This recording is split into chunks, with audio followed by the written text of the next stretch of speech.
that sanctity of marriage and we belittle it, the one who is most pleased with the divorce is the shaitan. Because of where it leads the husband, where it leads the wife, and where it leads the children, and then ultimately the society.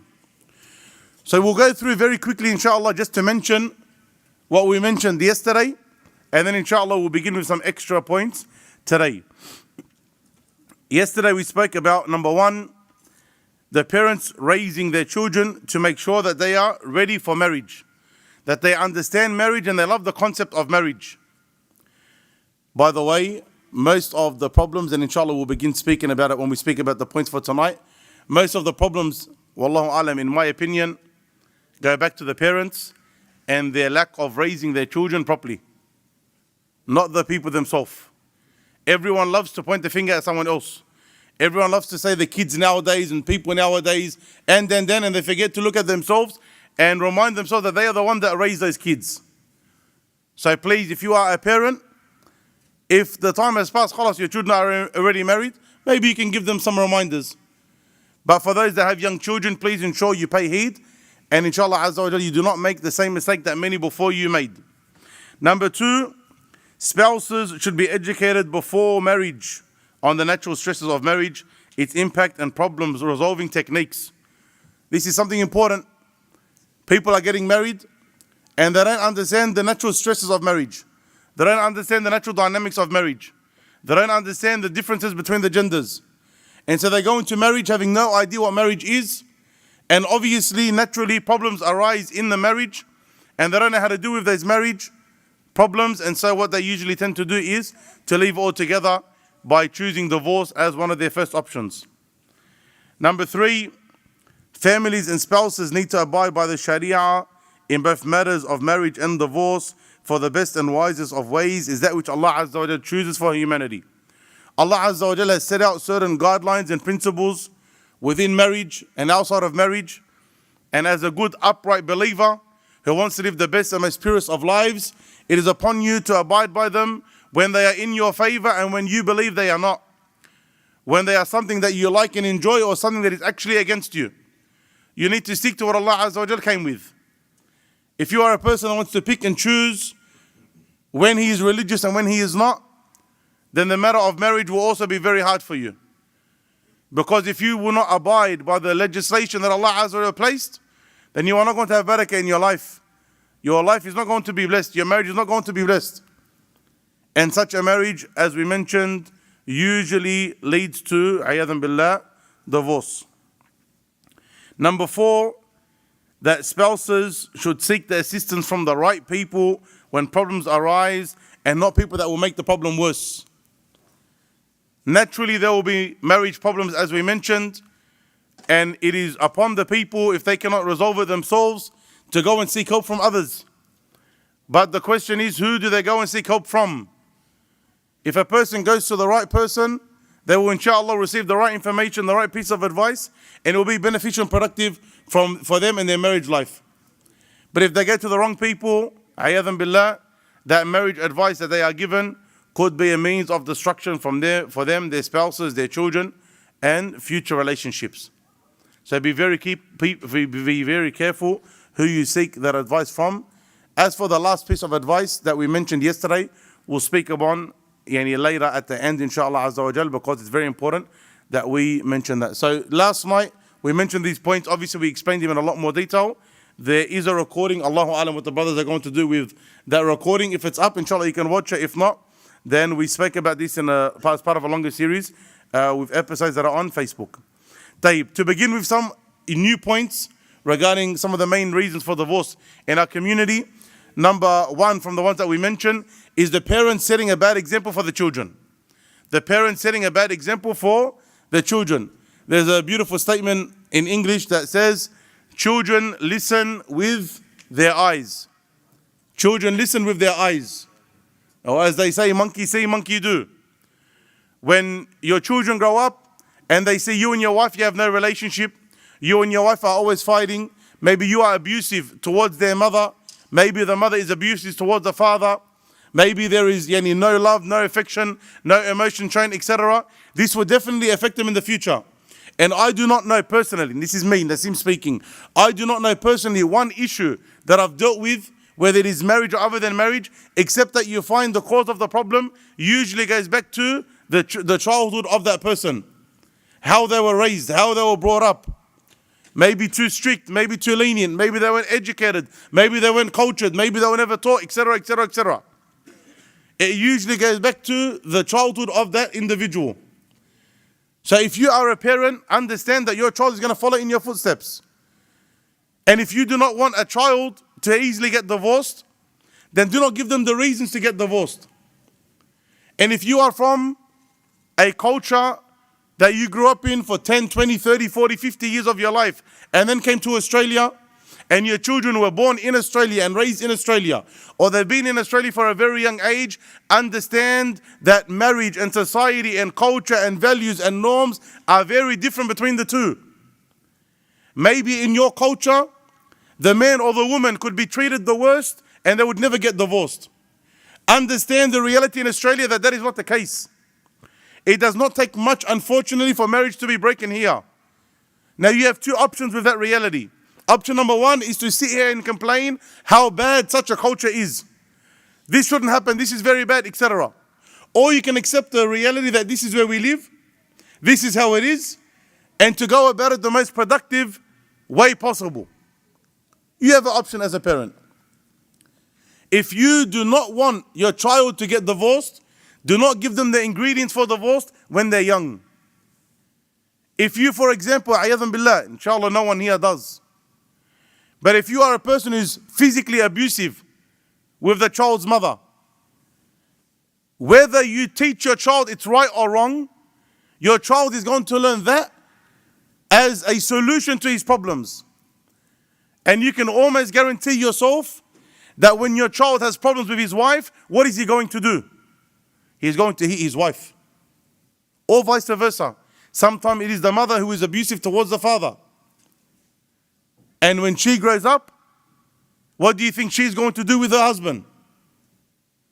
Maybe in older generations, there may be matters of domestic violence, and they are happily willing to stay together forever, no problem. In the new generation, do not expect that to happen. And expect them to get divorced very quickly. I am not here to say right or wrong. That is not my point. My point is this is a reality and you need to know how to deal with the reality.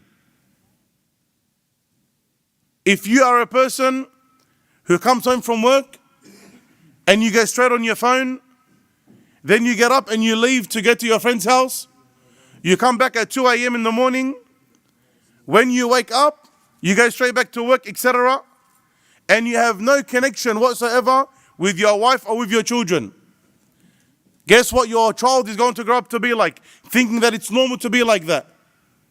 Exactly the same. So you need to be a role model for your child before they even get married. Do not set them a bad example and then blame children. What is the difference nowadays in 2023 and the children who were born in 1923? What's the difference? Everyone loves to complain about the children nowadays. Children are dumb, children are stupid, children are immature, children are lazy. We love to talk badly about the children today. Is there any difference between the children born in 2023 and the children born in 1923? Anyone know any difference? Physically, biologically speaking? Anyone know any difference? There's no difference. What's the difference? How are children nowadays a certain way and children previously were different? Because the societies were different. Societies in 1923 could raise a child. The parents didn't have to emphasize on parenting because society would assist. The children would learn as they develop on how to be as human beings. If you as a parent know that society is not going to teach your children how to be a man, how to be a woman, how to be a father, how to be a mother, how to be a husband, how to be a wife, how to be a person with strong work ethics, with strong values, with strong morals, etc. If you know society is not going to teach your child that, then whose responsibility is it? You as a parent. So if you as a parent neglect your duties, and believe me, the vast majority of parents are neglecting their duties. If you as a parent neglect your duties towards your children, then do not be quick to call them duds and stupid and lazy and immature when they become failures in life. Did you give them what was necessary? If the answer is no, then you should blame yourself. I apologize for speaking in such a manner, but unfortunately the message is not getting across enough. Wallahu musta'an. So number one for tonight's talk is, do not raise children giving them a bad example of what marriage is, because people are not as likely to say married now as they were before. And usually how the older marriages were, this is leading to very quick divorces in our time and society. Another point from the points of reasons for why divorce is so widespread in the community is a person not knowing what to look for. A person marrying the wrong type of man or the wrong type of woman. And this requires a lot of assistance from the parents, people who are more mature, from amongst older brothers and sisters, older cousins. This requires assistance from the mashayikh, community leaders, to guide our youth to ensure that they are looking for the right person. As a young man, what should you be looking for? As a young woman, what should she be looking for? When a person makes the wrong decision when it comes to marriage, and they are thinking within the first hour of marriage, that's all they're worried about, the first hour of marriage. When the first year goes by and the second year goes by, and now they want the fun to stop, and now they want to get serious about life. Now they want to have children, and they want the mother of the children to be a certain way. And now they struggle. Why? Because they married a woman who was not suitable to be a mother. She was not suitable to be a responsible wife. She was not prepped to be a righteous, upright wife. Or vice versa. The girl wanted to marry a guy who was cool, a guy who was fun, a guy who was hip, a guy who on Instagram showed off the way that he lived, and she wanted that at the time. But now she wants him to calm down. She wants him to mature. She wants him to live a life with her, not to be a playboy anymore. Khalas, it's too late. That's the person that you married. Yes, he was good for the first month, but now you want things to change. You want him to be a man only for you. You married the wrong person. As parents, as people that are older in the community that can advise those that are younger, it is important that you advise them who to look for. Not just, you need to teach them the secrets. It's not just about finding a righteous person. You may have a person who prays front line in the masjid every single salah. You may have a person that has memorized the Quran without making one mistake. You may get a person that prays 2 hours of Qiyam al-Layl. It does not mean in any way, shape or form that that person is going to be a righteous husband or wife. In Islam, we have the connection between you and Allah, and then we have the connection between you and others. We need to understand what are the traits that a person wants in a wife. You could have a woman, for example, just prays her 5 daily prayers. Just prays her 5 daily prayers. But she's been raised from a young age to be a housewife. She knows how to look after the house. She's good, she's patient, she's caring, she's loving. She understands that marriages have issues in them and she knows how to go about those issues. That woman who only prays her 5 daily prayers usually will be a much better wife. Usually will be a much better wife than a woman that does every single ibadah that you can think of. She does every ibadah that you can think of, but does not know what it means to be obedient to the husband, does not have any patience in dealing with problems. She has bad friends who give her bad advice that she goes back to, etc. If you're a young man and you say, Baba, marry a righteous woman, look for a righteous woman. Beautiful, this is one trait that you want, the trait of religion. What about other things? What specific traits should he be looking for? In the engagement process, what questions should he be asking? People are marrying the wrong person to begin with.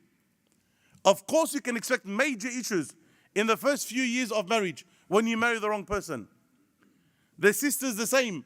Maybe a brother, tabarakallah, has a beard that covers his chest, tabarakallah.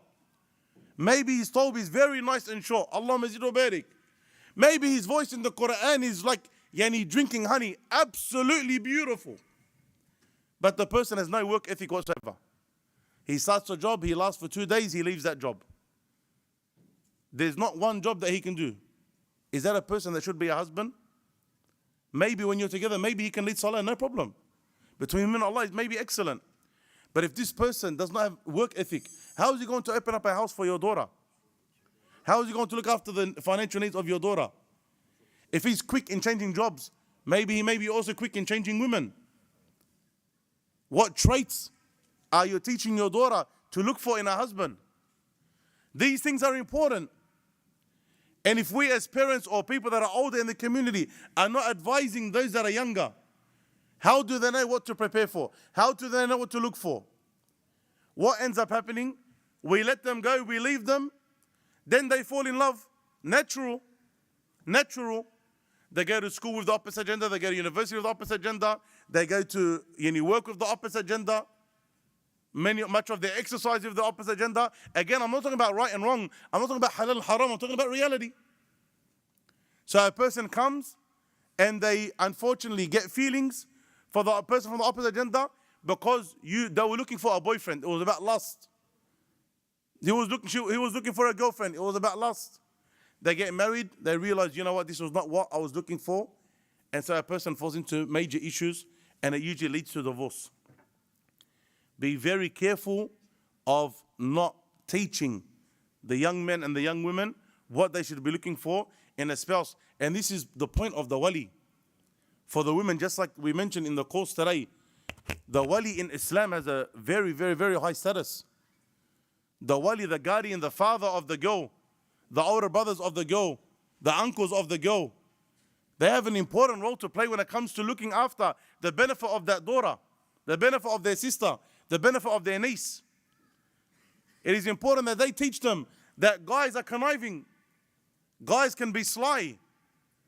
They have to be very careful, the sisters, that they don't get a guy that comes and speaks to them 2-3 nice words, wins over their heart, and makes her willing to leave her family, to follow him and to be with him. To call up Mashaykh, Assalamu alaikum Shaykh, please. Would you do Akatab Kitab? My dad doesn't want this guy. Why doesn't he want him? Oh, he doesn't like him. Just like that, he doesn't like him. He doesn't like him. It happens a lot. The guy makes the girl fall in love with him, and then they want to go do their aqd nikah, their katb kitab, without a wali. Because my dad's a bad man. No, your dad's not a bad man. But he doesn't want you to marry someone who's a womanizer, or someone who's got very bad traits, or someone who's got very bad history, or someone that doesn't work, etc. That's why he doesn't want you to marry such a person. So as a wali, you need to look out for the best interest of your daughter. Not just to say no, but to instill in her what she should look for so she understands the difference between right and wrong.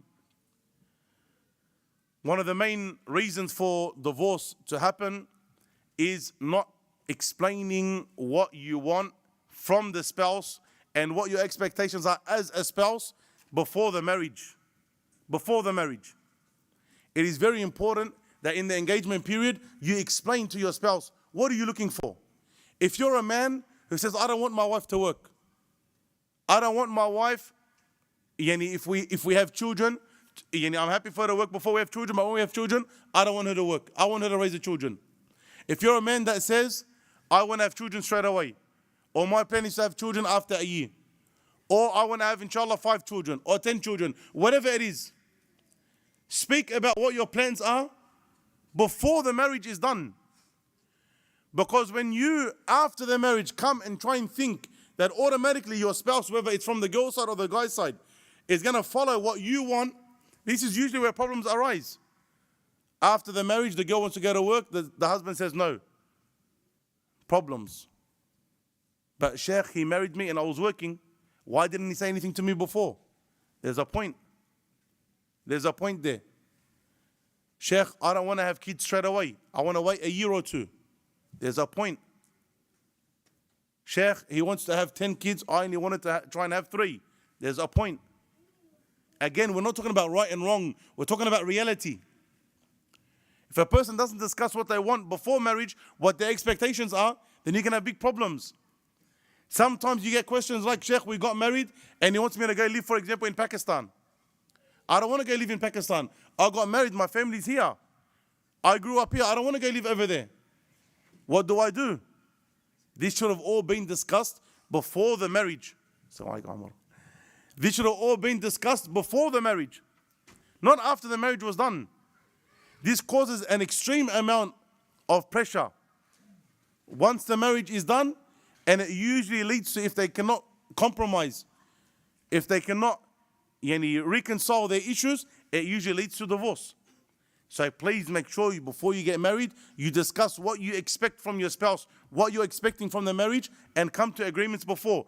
And then after the marriage, this is a sub point, after the marriage, make sure you stick to what you agreed to. Some people, and this is extremely dangerous, and it's extremely deceiving, and it's haram, for a person to say, I'm going to agree to the conditions now, just so I can get married. As soon as I get married, I'm going to do whatever I want. This is not allowed. If you make conditions, then you have to abide by those conditions. Awfu bil uqud. Allah says, fulfill your contracts. The Prophet ﷺ said the Muslims uphold their conditions. The Prophet ﷺ said the Muslims uphold their conditions. Muslimuna ala shurutihim. The Muslims are according to their conditions. What you say is what you abide by. So be very careful of trying to play games with the Sharia. I'll agree and then I'll do whatever I want. This is not how it works.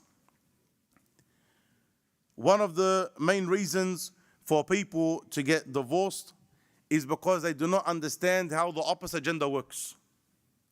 They do not understand the way the opposite gender works. You as a man are a man. You deal with a female, don't expect her to think like a man. Same thing with the female. You're a female. Don't expect to understand how the man works, meaning like he's a female. You need to understand he's a man, he's different. So when you understand how the opposite gender works, this is going to make your life a lot easier. A lot easier. What's your name, brother? Fahad? Ahlan wa sahlan, Fahad. Fahad, if someone bought you a present, for example, and he got you like a toolbox, for example, you think it's a good present? Gave you like a toolbox?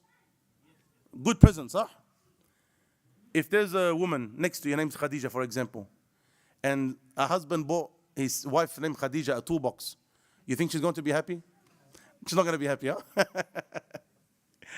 If someone bought Khadija roses, do you think she'll be happy? If someone bought you roses, would you like it? 50-50. Mean no. Men and women are different. Men and women are different. We gave this example also previously. When you as a man understand that I'm not dealing with a male, and if you want to treat your life like a man, why'd you marry a female? It's a problem. You give her, for example, a toolbox. She says, why'd you give me a toolbox? You say, Habibti, this will last our whole marriage, inshallah. She's going to say, yes, the whole 5 minutes. Get out. You say, this is practical. You can use this every day. Something gets broken, you can fix it. You need to undo something, you can unscrew it. You need a screwdriver, look, it's right there. Phillips, end straight. You do whatever you want. This will stay for life, inshallah. She says, but this is not nice. This is not showing me your love. You say, wallah, this is the best present I can get you. Not what she wants. She doesn't care about that. She wants something emotional.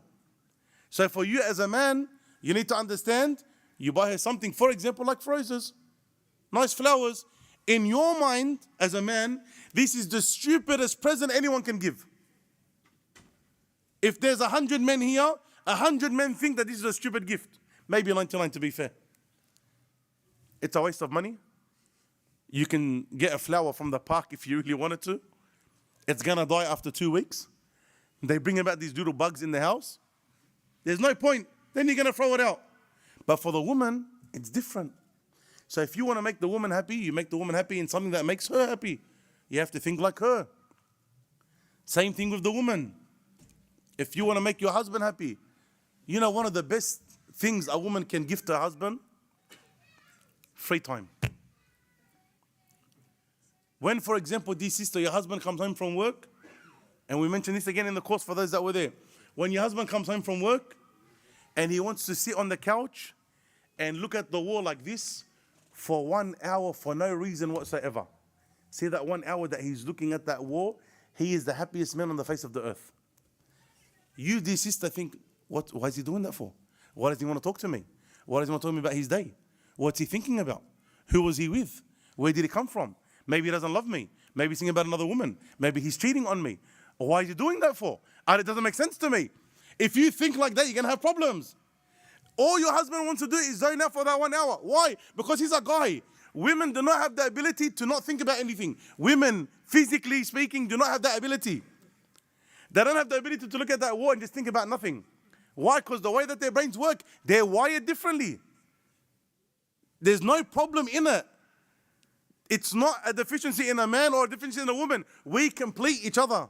We're not the same. We complete each other. We're very different. As much as the world tries to tell us we're the same today, we are not the same. So when you understand how the woman works, you're able to understand how to keep a good marriage going, inshallah. But when you don't understand how it works, you're going to fall into a lot of problems. A lot of problems. Yani now, for example, you and your friend. Maybe you and your friend, your best friend, you've known him for 100 years. If you call your friend yani fat and ugly, he will still love you. Bro, get out of here, you fat, ugly person. We're not saying it's a nice thing to say. But if you said to your friend, get out of here, you fat, ugly person. Gone. You say that to your wife, big mushkila. Even if she's the most attractive woman on the face of the earth. If she's the most attractive woman on the face of the earth, and you called her fat or ugly, khalas. Big dramas. Her self-esteem is going to drop so low. And even if she hides it, later on down the track, she's going to bring it up again. Oh, I know why you're angry with me, because you don't love me. And you don't love me because you think I'm fat and ugly. Wallah, you're the most beautiful woman. No. Remember 3 years ago, on Tuesday night at 5:37, you said I was fat and ugly? Believe me, I know you think I'm fat and ugly. I know you think other women are more attractive. Wallah, I didn't mean it. Wallah, it was a joke. No, 100% you meant it. And there's a problem because it affects them differently. Your words affect differently. Lying to your friend to show you men and women are different. Let's say your friend doesn't look good. There's a shirt doesn't look good on him. And he knows it doesn't look good on him. And you say to him, no, bro, it looks good. He tells you, bro, I know you're lying. Get out of here, man. He doesn't want you to lie. Your friend wants you to say, it doesn't look good. Your wife, if it's for her benefit, she doesn't mind if you lie to her. And that's why Islam made it allowed. For her benefit. Again, we mentioned all of this in the course. Not for your benefit. Don't get married to a second wife and automatically, mashallah, you're fishing 7 days a week. No. For her benefit. For example, she makes food. And you eat that food and it's like 50-50. It's like, alhamdulillah, it's food. And you say to her, subhanallah, this food I thought I'd never taste until I entered Jannah. Doesn't matter. Just say it. She will know that you're a liar. But she's happy. Why? Because you praised her. When she walks in, just look at her, just stare, and she goes, what are you looking at? Say, subhanallah, I didn't think that my eyes would ever see anything as beautiful until I entered Jannah. She will look at you and say, wallah, you're the biggest kazzab on the face of the earth. But she's happy with it. She's happy with it. She's different. Why? Because she's a woman. She's a woman. They are different. They're different. And now, for example, as a guy, he could be your best friend. Naam, sit down, as you like, for example, you're having lunch, and just lean over and give him a kiss on the head. You go, what the heck are you doing, bro? Get the heck out of here. Why are you touching me for? That's weird. I never do that again. As men, we don't need necessarily that physical interaction with one another. We need to show each other emotion. But do that to your wife one day. She'll think that you're possessed. Or that you've done something very wrong. Why? Because she's not used to that emotion. Because she loves it so much. She loves it so much. These little things, these little means of touch, or a little kiss that a person does, or a little hug that a person does. For your wife, this is Allahu Akbar. But if you say, nah, bro, I'm not going to do that, bro, that's we can't say politically incorrect words, but that's not straight. That's not straight. I'm not going to do that, bro. Stuff that I didn't get married for that. Okay, no problem. But that could lead to a very big divide. Why? Because you're dealing with a woman, you're dealing with a wife. She's not a man. You have to deal with her in a certain way. So when you understand how the opposite gender works and you treat them accordingly, this helps the machine keep on working. It keeps the machine oiled.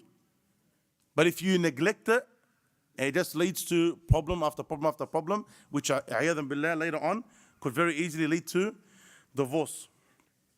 Number 4, not being a team player, a person not being willing to compromise. When it comes to marriage, you're going to have a lot of issues. Natural. Anyone who thinks that you're not going to have any problems in marriage is a person who's deluded. Everyone is going to have problems in marriage. This is a given. How do you solve issues? You have to be a willing participant in the problem solving. If you do not think that you have to change anything, then there's usually a big problem in how you're going to resolve that, if you're going to resolve it at all. If your wife has a complaint or your husband has a complaint, actually sit and listen to what their complaints are. At least listen. If your husband tells you, Habibti, Wallah, I love you, and Wallah, you're an amazing woman, but I don't find the house is as clean as I would like it, and that makes me uncomfortable. Or he says to you, Habibti, Wallah, I love you and you're an amazing woman. You're a great woman. But when you don't get your way, you get very frustrated and you say things which aren't correct. Don't go into defensive mode straight away. Rather sit and analyze. Do you actually have that problem? Is what your spouse saying an actual issue? Actually think about what they're saying. Maybe your wife tells you, Habibi, you never spend time with me and the kids. You're always out with your friends. You never sit and we never have any discussions. At least analyze what they are saying. I am not saying everything your spouse says, 100% do it. I'm not saying that. But at least sit and say, is what they're saying correct? And if what they're saying is correct, how can you go about fixing the situation in a way that all parties are happy? Allah told us, وَالصُّلْحُ خَيْرٌ. And for a person to rectify the situation is best. For people to fix the situation, that is best. So if there is an actual issue, how can you come to a compromise where all parties are happy? Maybe you are hanging out with your friends 3-4 times a week and your wife has no time whatsoever. Or sister, maybe you do get angry all the time and you say things that are incorrect. Or maybe the house is dirty a lot. Or maybe the food isn't ready when the husband comes home. Maybe that is an issue. Maybe you do spend too much time with your friends, or you do spend too much time with your family. Maybe it is an issue. How do you discuss that? Both of you need to be willing participants to come, sit, discuss the issue, not in an emotional way, in a mature way, a calm way, and come to a compromise that both of you are happy with. And as we mentioned, for you to uphold those agreements that you come to. From amongst the reasons, what time is Isha? 9 o'clock is the Iqamah, inshallah. So we leave some time for Q&A if anyone has. There are many, brothers, there are many reasons for marriage issues. There are many reasons for divorce. I do always recommend that people go back and they do buy books on this topic and they listen to lessons on this topic and they do attend workshops when they come up and to do speak to people that have experience in these fields. They don't have to be mashayikh. It could be your parents. It could be respected people that you believe live good, wholesome lives religiously and even worldly. When it comes to, and I know there's a lot of kids here, so I'm going to speak in a almost code, okay? But the adults should understand what I'm saying, inshallah. From amongst the main reasons, and for me, personally, this is not, I'm not saying it's scientific research.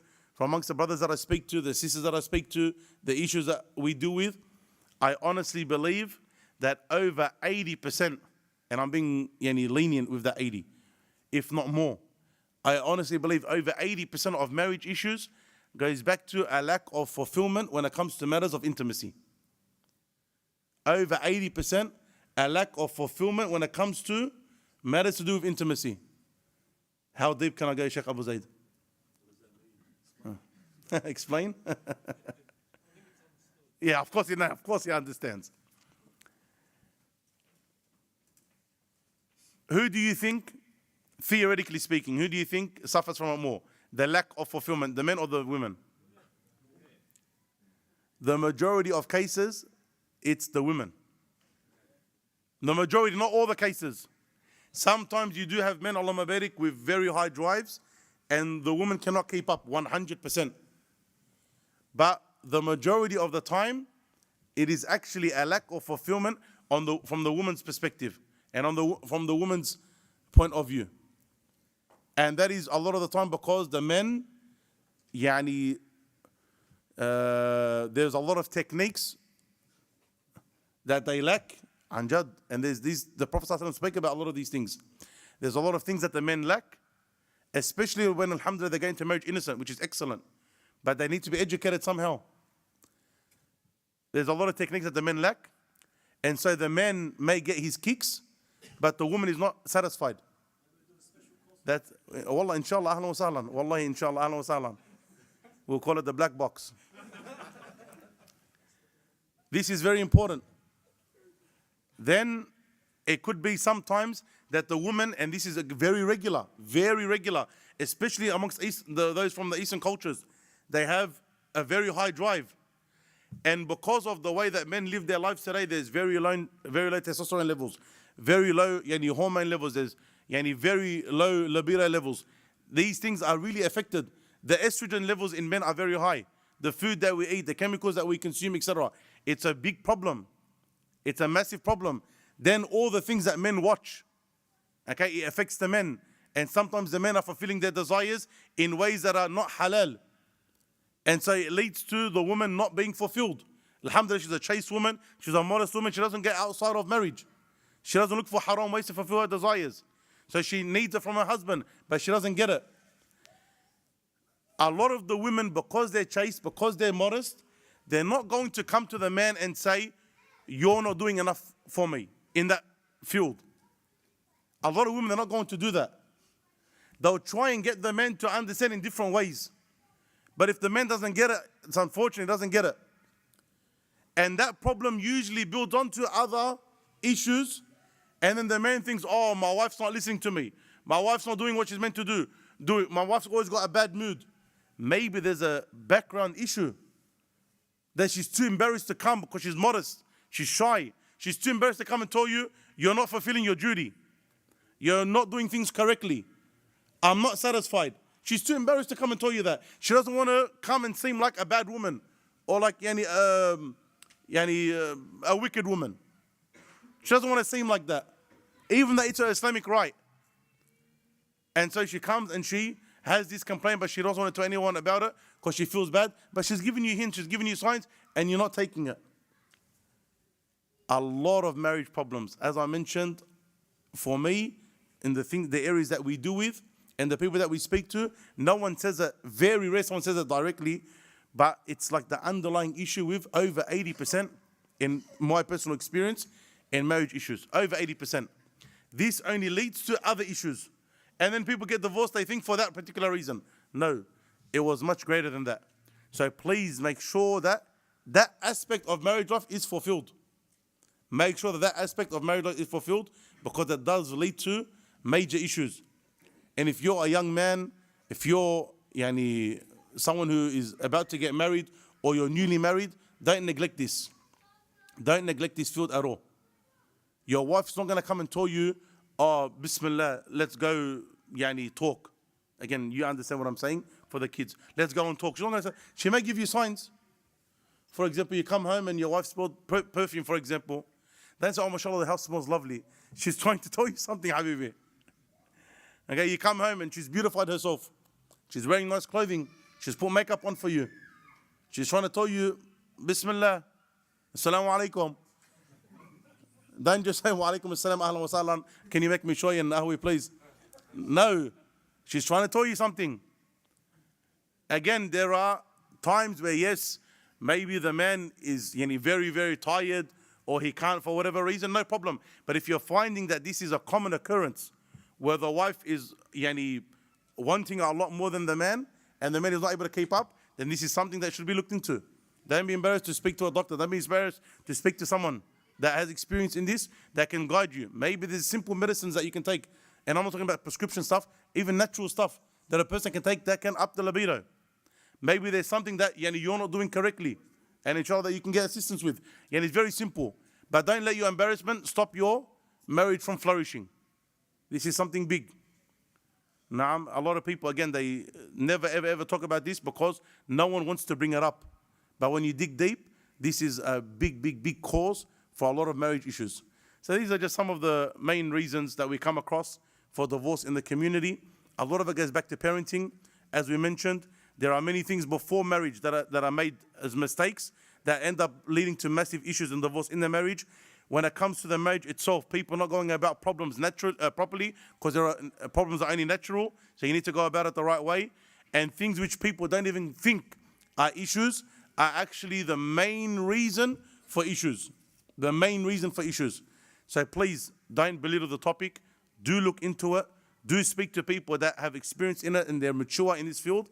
And inshallah Azza wa Jal, through implementing all of the good and staying away from the bad to the best of your ability, then and only then will you be able to have a flourishing marriage, inshallah Azza wa Jal, and keep divorce away from us. As we mentioned, the one who loves divorce is shaitan. It leads to bad for the man, bad for the woman, bad for the children, and then ultimately bad for society. So do your best to leave divorce as the absolute last resort. Yes, it's halal. Yes, Islam made it a solution for certain issues, but do not make it something easy or act as if it is a default position anytime a problem happens. May Allah Azza wa Jalla bless you and all of your marriages, and you bless your righteous offspring. هذا والله أعلم صلى الله محمد وعلى آله محمد وصحبه أجمعين. Any questions from the brothers? How the sisters going to ask questions? Text to this number. I don't know what that number is. Please text all questions to 0411 169 696. What is that? Well, it's different to that number there, Jafar? Leave that number? Okay, that number that's on the screen, inshallah. Any brothers have any questions? Don't be shy. Bismillah.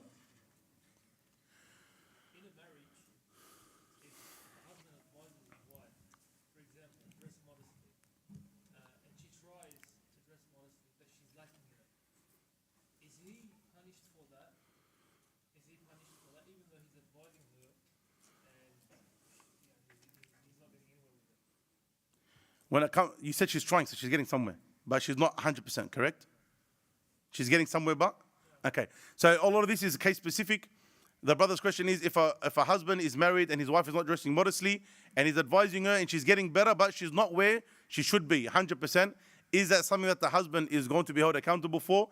It could be yes, it could be no. Yes, in the sense that if he's not fulfilling his duty. The problem is he married her in the first place like that. That's the problem to begin with. When he got married to her, now the question is, okay, does he leave her because she's not dressing modestly, or does he stay with her? This is looked at the pros and the cons. What are the benefits of saying maybe she's a very good woman, but she lacks in this particular field?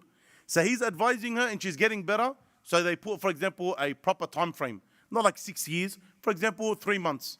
You know, in 3 months, let's get to this stage. As long as they're working towards goodness, inshallah, this is something good. But if she's dressing very bad, I'm talking about no hijab, tight clothing, singlets, like very bad. And he wants to get religious. And he wants his wife to get religious. And she says, nah, you married me like this, so I'm going to say you don't like it, leave. Then this is probably a case where you would say, leave that marriage. Because that's something very bad. But if she's getting better, her hijab is not 100%, but she's working towards it, and the woman is a good woman, then this is something that I would not generally say for a person to leave. This is a good thing, and work with her to get better and be patient and have a proper plan in place. And if you need more clarification, speak to someone where you can get into a lot of detail about the marriage and the whole situation, inshallah. Any other questions, brothers? Yeah, don't say on the microphone.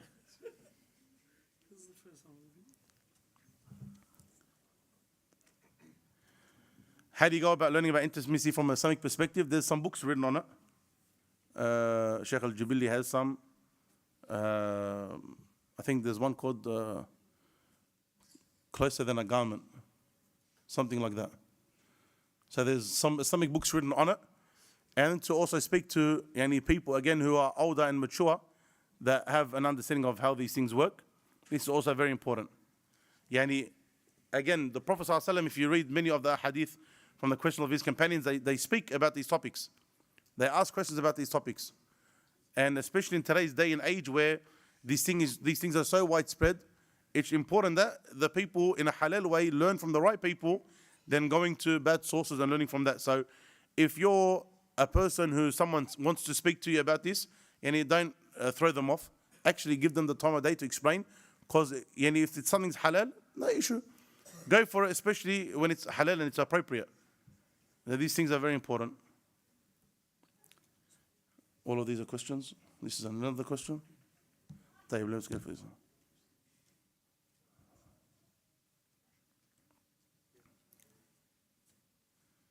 Good question.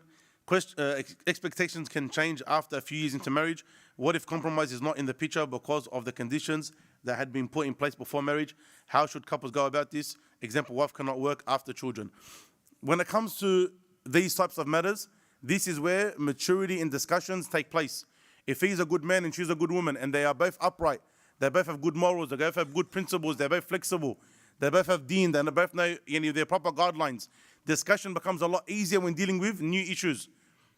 It is 100% correct to think that after 2-3 years of marriage, you're probably going to be a different person than when you first got married. And after 5 to 10 years, you're also going to be a different person. It is normal. And this is where maturity and discussion comes in. If you're going to be rigid, it's going to break. The Prophet ﷺ told us the man was created from which part of Adam alayhi salam? The rib. Okay, from the rib. Okay, and the rib is bent. If you try and straighten it out, what's going to happen? It's going to break. And if you leave it, then it's going to stay bent. So you do what you can, being flexible, being smart, being intelligent, in dealing with the situation as best as it possibly can be. So do have those discussions, but when you come to a compromise, understand that when you come to an agreement, understand you came to an agreement together and stick to it. So if, for example, let's say the woman doesn't work, and then she says after 5 years, look, maybe I want to go work, these are our circumstances, maybe there's a particular way for it to go about it, and other says, look, barakallahu fiki, but I really don't want my wife to work for these reasons. Don't force the issue. It's a discussion. You're not forcing him to take what you believe to be right. It's a discussion. And at the end, generally speaking, the husband has the final say. Especially if conditions were put at the beginning of marriage. How are you getting questions here and how are you getting questions there? You have this, okay, online. You have the same, how many numbers are there, tabarakallah? What do you do if you feel you don't love or are compatible with your husband? Creating many arguments, fights, and lack of wanting intimacy. If a person feels that they don't love their spouse, then this is of two types. One type is where a person doesn't feel that they love them, okay, but understanding what love is. Love is not what we see in movies that a person lusts and desires, a person and they want to be with them and they die over them and they want to be all over them 24/7. This is not love. This is movies, this is Hollywood, this is Bollywood, this is tajleed. If a person loves a person, they care for them, they want goodness for them, etc., then they don't need that other aspect. Okay, they don't need that other aspect. It's about treating them properly, doing the right thing by them, caring for them, giving them their rights, etc. This is very important. Now, if a person doesn't even have that, they don't have that type of love, and they have like a hatred towards them, okay, they don't want to be with them whatsoever, then if they've done all the means possible, if they've done, they've tried everything, they've tried to resolve the issues, they're doing what they can to make sure that they're not falling into matters of black magic or sihr, they've done everything they can, and at the end they still do not want to be with them whatsoever, then maybe in that case divorce is the best issue. And some of the companions got divorced because the wife no longer had any love or attraction towards the husband, and they didn't want to fall into haram. So they have a precedent from the female companions. But again, I don't say that lightly, because today this matter of love and not love, the way we look at it is like a fairy tale, and that's not correct. What do you do if you want to get married at a young age to avoid haram and do everything the right way, but parents do not allow the girl? Wallahi, I feel sorry for people in this situation, and I feel sorry for the parents who are going to stand in front of Allah subhanahu wa ta'ala, who are going to have to be answerable to this. I do not know one teenage girl that does not want to get married young. Extremely rare to find. Again, I know there's always exceptions. I'm speaking generally. All of the girls that want to get married, all of the girls. And you as a parent come and say to your daughter, no, you're not going to get married. Get married after your uni. Get married when you've started your career.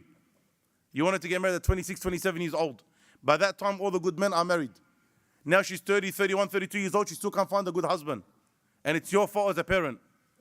And in that whole time, she has to fight her own desires, fight her own natural fitrah, fight all the fitna that's out in society, and then you get caught. How is she going to do haram? You know, Abu Zayd went, you know, one lesson I want to do, wallah, I want to do it so much, but I'm scared that the parents will chop my head off, is to show you the reality of what's happening between our youth today. The reality. Our sweet little Khadija, our sweet little Aisha, our sweet little Fatima, our sweet little Maryam, who we love so much, who we care about so much, who wears hijab, and what she's doing behind her parents' backs. Wallahi, fathers would almost think about killing themselves if they knew the reality. But again, do you blame the child? This is what they're surrounded by. You throw a child in water and say, don't get wet. At least help the child. Help them get ready for marriage. Help them, if they're ready for marriage, to find a righteous husband. But you remove away the natural fitrah that Allah has placed inside of them, and then you want to get angry at them that they're going to commit haram. Wallah, I feel sorry for your sister. Make a lot of dua and try and get people to speak to your parents in the right way. Allah musta'an.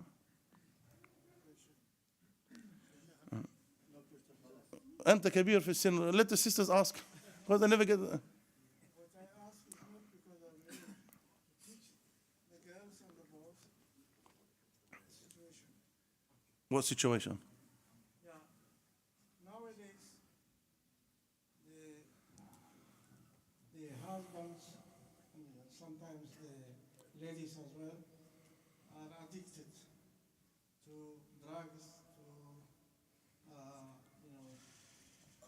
all sorts of which are haram. No.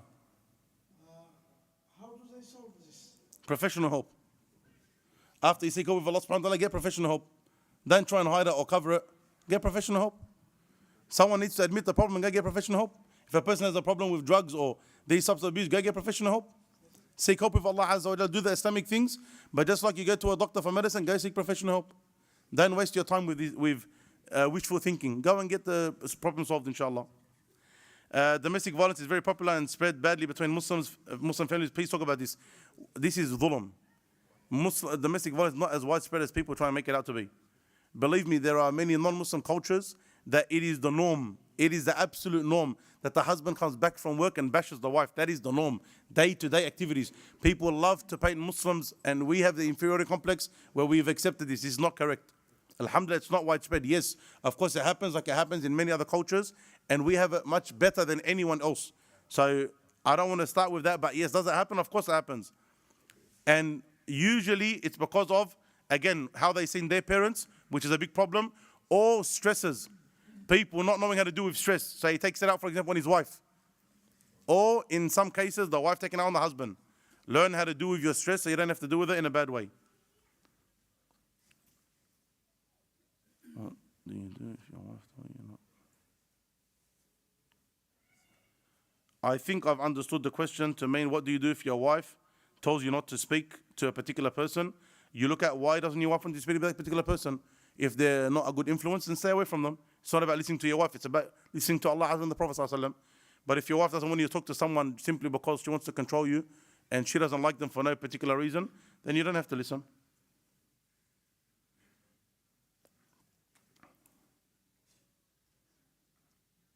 Very good question. How can you assist newlyweds who are on the verge of divorce to seek help from a sheikh or marriage counselor if they're not willing to get help? I'm not a fan, and I know not many people are going to like this answer, but I'm not a fan of beating a dead horse.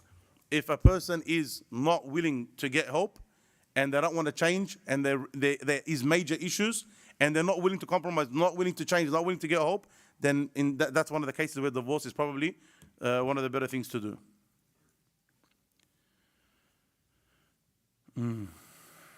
Allah musta'an. How can a woman make sure she's not marrying a man with an active there's kids with a certain addiction to certain films that are rated R? Okay. The men understand, the women understand, inshallah. How can a woman make sure that she's not marrying a person with that type of addiction?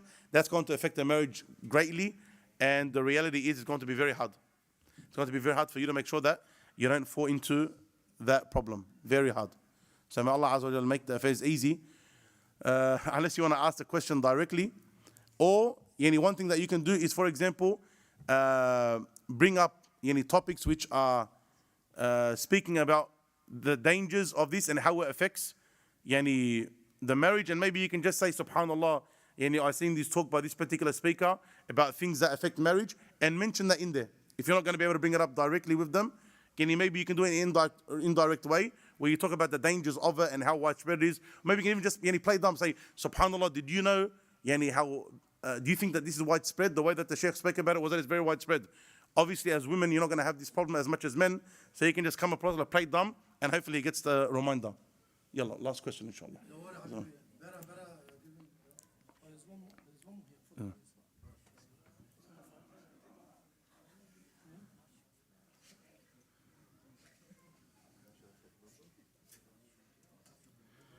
One of the questions is, I see and or observe that men are not becoming responsible and or patient in their dealings.